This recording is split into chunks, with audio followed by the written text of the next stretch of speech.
Cryptocurrencies are a crock. This is the Crypto Sewer Podcast with your host, Soapy Fresh, Tech Talk, altcoins, nerd stuff, and dick jokes. Crypto Sewer, mostly sewer. Yes. What's up, you jerks? This is the Crypto Sewer Podcast. I'm your host, Caleb Cox, a.k.a. Soapy Fresh. What's happening? It's been a long time since our first episode. It's been over a month, and I didn't anticipate it taking that long, but a lot of things happen. Real life happens. I've had a couple guests that kind of didn't work out, so that's okay. We're here now. Episode number 2. It is April 18th, and I want to start off by talking about a House Financial Services Subcommittee. They had a meeting. It's been about a month ago.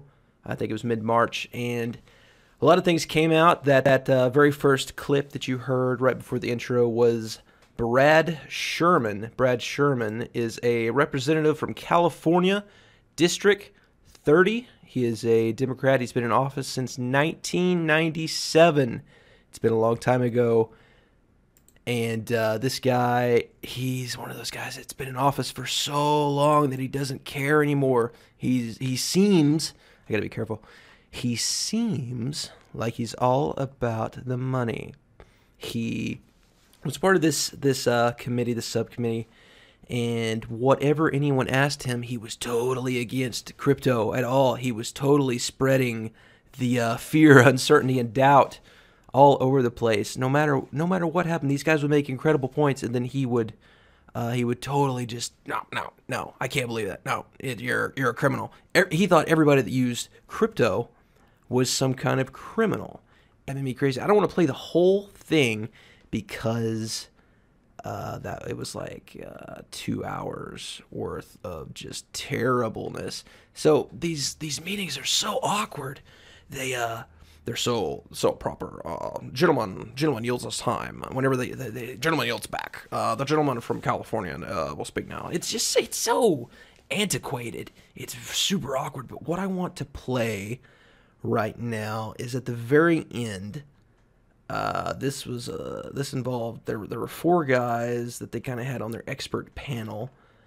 I don't remember all of them. Peter Van Valkenburg was one of them. Well, let me just play it here.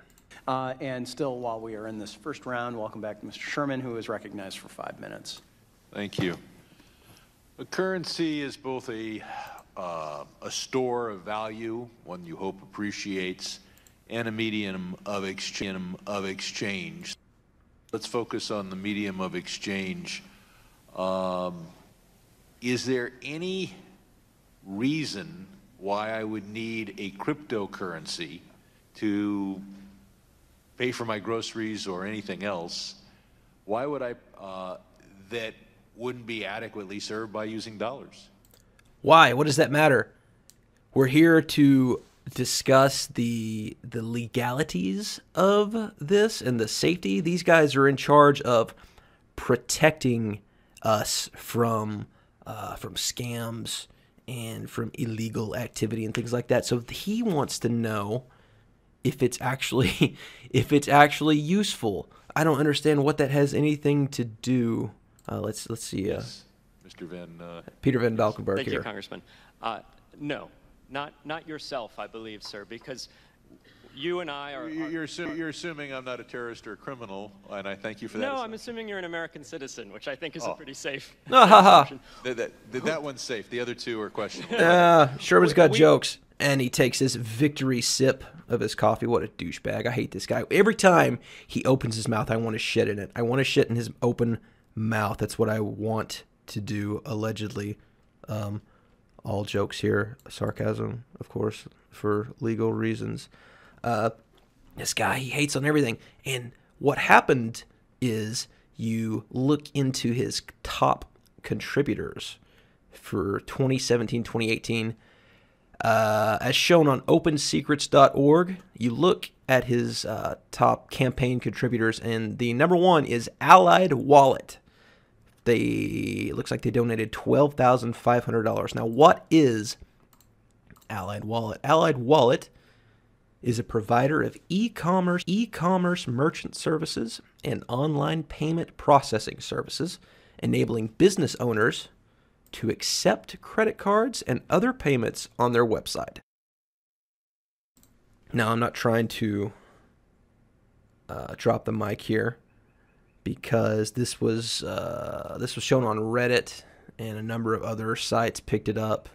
They wrote a couple stories about it, but it seems as though Mr. Sherman is protecting his contributors and is not exactly acting in the best interest of the American people.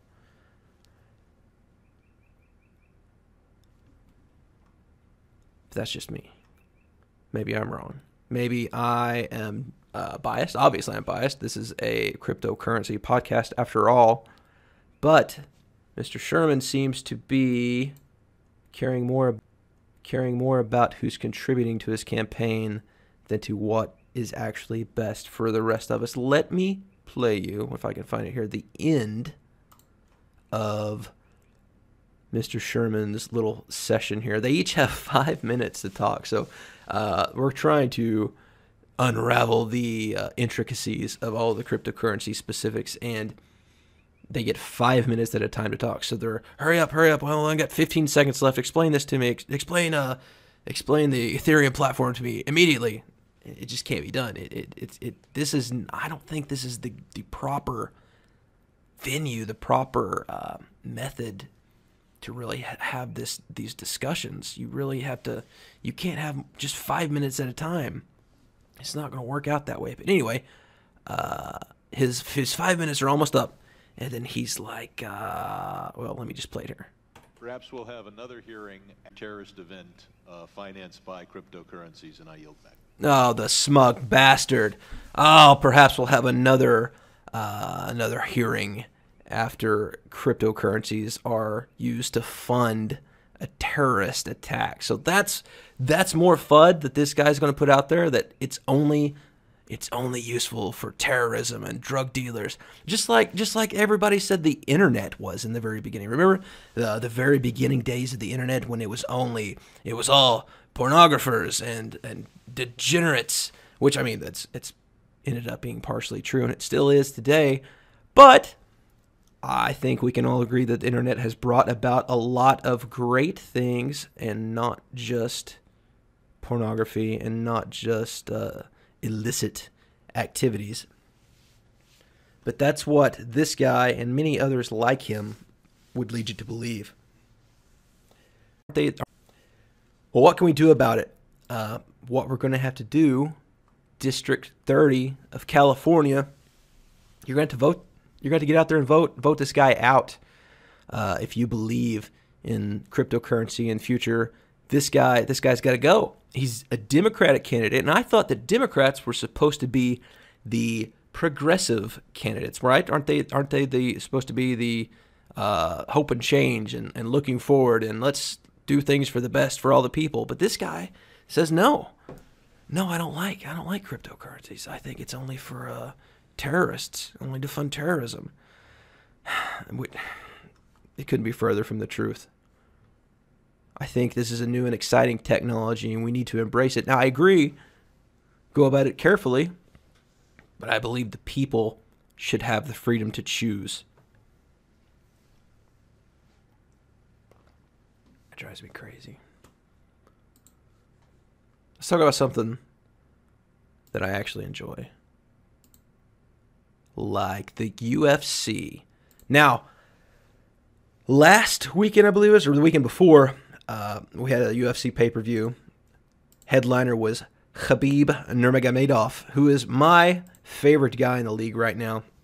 The promotion, the UFC. He's the man. He's 23-0 now.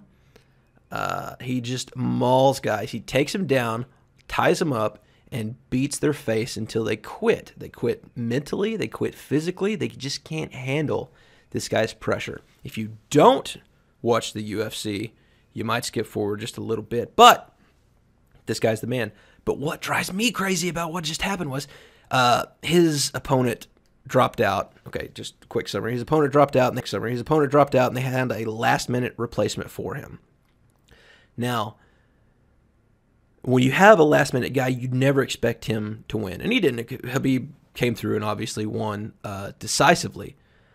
But he didn't win, I guess, good enough for most people.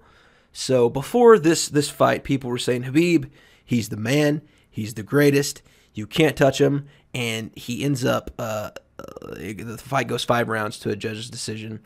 And I guess because he didn't finish the fight, knock him out or whatever, people are doubting him now, which I do not think there is any reason to doubt him at all. Khabib's the man. Quickly, he's soon to be the greatest of all time.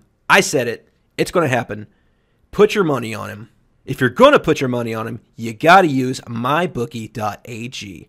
Now, what I like about this place is they deposit cryptocurrencies. Like you got to use, what do they accept? Bitcoin, Bitcoin Cash, and Litecoin. So you don't actually have to give them any of your credit cards or your banking information, which some countries like U.S., you're not allowed to transfer to online gambling anyway, I believe.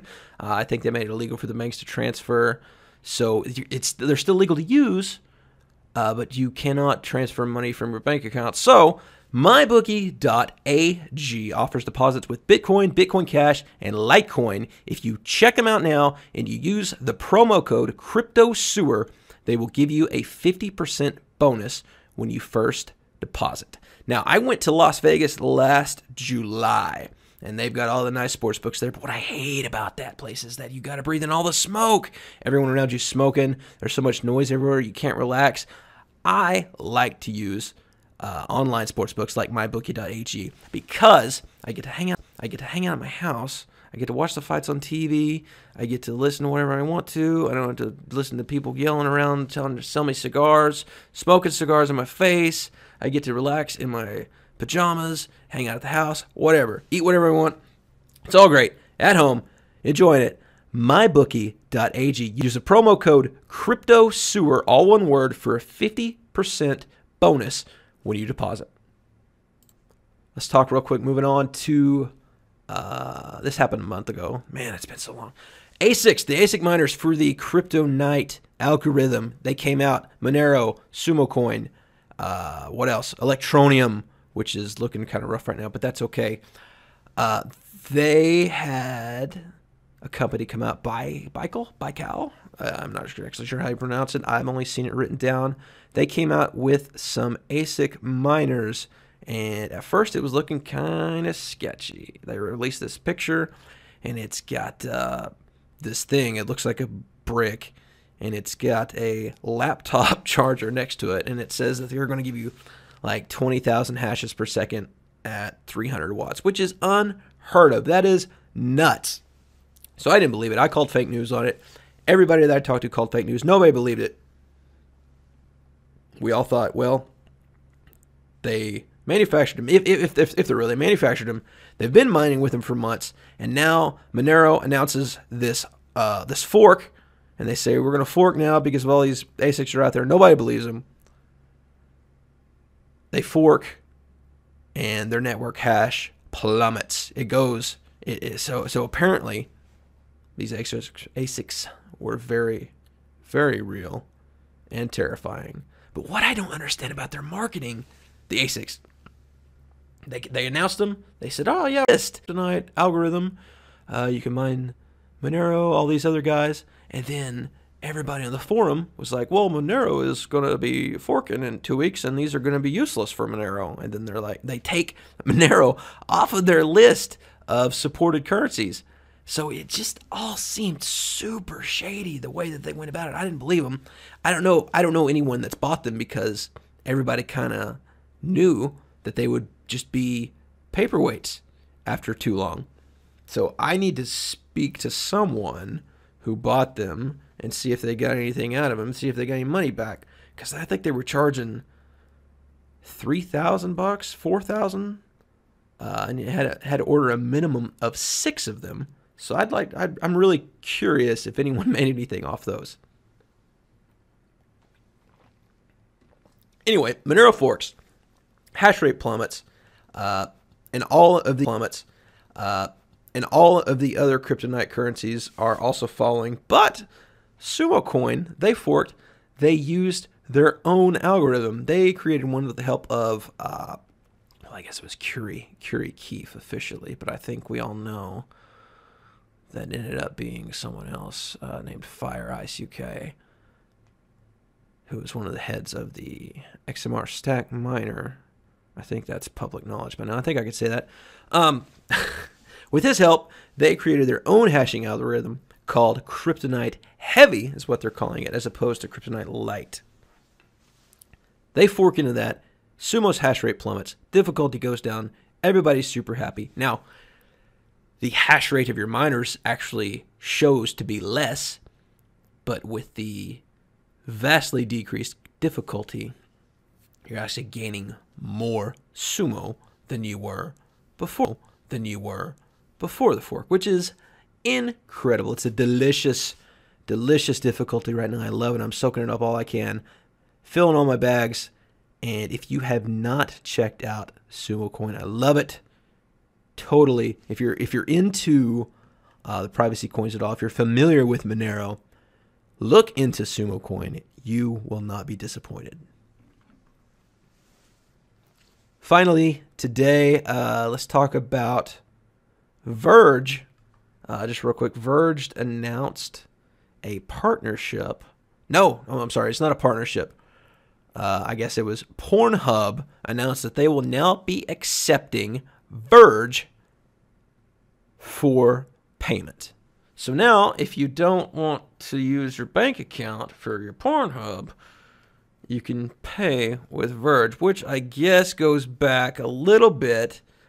Representative Sherman's point of crypto being only for degenerates and those type of people. So maybe I'm not making my best point here. Anyway, ladies and gentlemen, this has been the Crypto Sewer Podcast. Please subscribe right now. Check us out. iTunes, Google Play, YouTube, SoundCloud. Subscribe, follow, comment, whatever you got to do. We're going to have some great guests coming up in the future. Check out mybookie.ag. They offer deposits on their website, Bitcoin, Bitcoin Cash, Litecoin. Check them out. Use the promo code CryptoSewer, all one word, CryptoSewer, for a 50% bonus when you first deposit. Thank you so much for listening, and we'll be back soon. Thank you. This has been the Crypto Sewer Podcast with your host, Soapy Fresh. Be sure to subscribe so you don't miss an episode. Crypto